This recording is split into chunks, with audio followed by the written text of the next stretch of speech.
একটা সঠিক লজিক বুঝা পাই না। গার্লফ্রেন্ড বয়ফ্রেন্ডের মাঝখানে ঝামেলা লাগছে, বয়ফ্রেন্ড কয় আমি তোর লগে থাকতাম না, আমার লগে কোনো ধরনের যোগাযোগ করবি না, তুই তোর রাস্তায় আমি আমার রাস্তায়, গেল। আমি জীবন আমার খোঁজার চেষ্টা করবি না, সব জায়গা থেকে তোর ব্লক করে দিলাম, কোনো ওয়ে রাখবো না, আমার বন্ধু, আমার বান্ধব, আমার মা বাপ, 14 গোষ্ঠী কাউরে ফোন দিতে পাবি না, তুই আমার লাইফ থেকে জাস্ট নাই।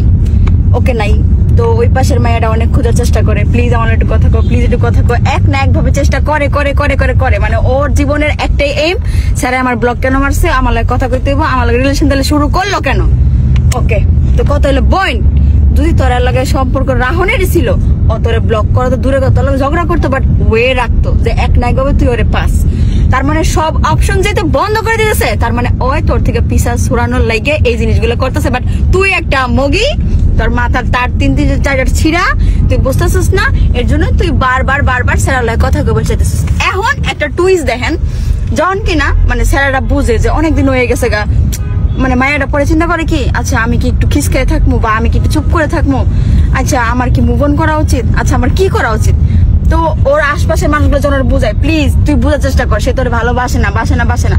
তো অগ প্রলোভনে পইরা ইনফ্লুয়েন্স হইয়াও তো কয়েকদিন লেগে চুপ হয়ে যায়, নিজের চেঞ্জ করার চেষ্টা করে, তখনই স্যার মাথা ঘুরাই যায়, পুরাই ঘুরাই জায়গা। তখন হ্যাঁ ব্লক ছাড়ায়, হ্যাঁ ব্লক ছাড়াই করে কি হচ্ছে, হয় মেসেঞ্জার ব্লক রাখে না ফেসবুকে ব্লক রাখে, এক না একভাবে সবকিছু খুঁজে পাওয়ার চেষ্টা করে। ঠিক আছে, বন্ধু বান্ধবদের খবর নেই, দেখতো ও কি করতেছে আজকে, ওর স্টোরি আজকে কি, এগুলো দেখে খোঁজা মারে এরকম মানে হচ্ছে গা। মাইয়া যখন মুভ অন করার ট্রাই করতেছে, ওই মুহূর্তে একটা খোঁজা দিব।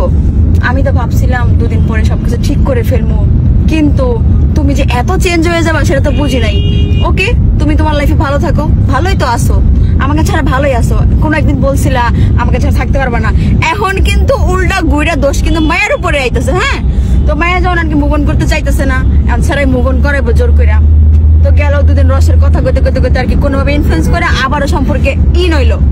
এরপরে দেখলো যে সম্পর্কগুলো উল্টা পাল্টা হইতেছে, মাইয়া বিগড়াই গেল, যে এখন আমি তোর লগে রিলেশনশিপ রাখবো না। তাইলে ভাই তোরা এগুলা কেন করস? এই কই আর রাখবো না, এই কই আর রাখবো না, এই তাহলে বিয়ে কর। এটা কিন্তু বাস্তব চিত্র, এটা বাস্তব চিত্র দেখে না, মারো মুঝে মারো, জোরসে মারো, আরো জোরে মারো, নিতে পারতেছি না।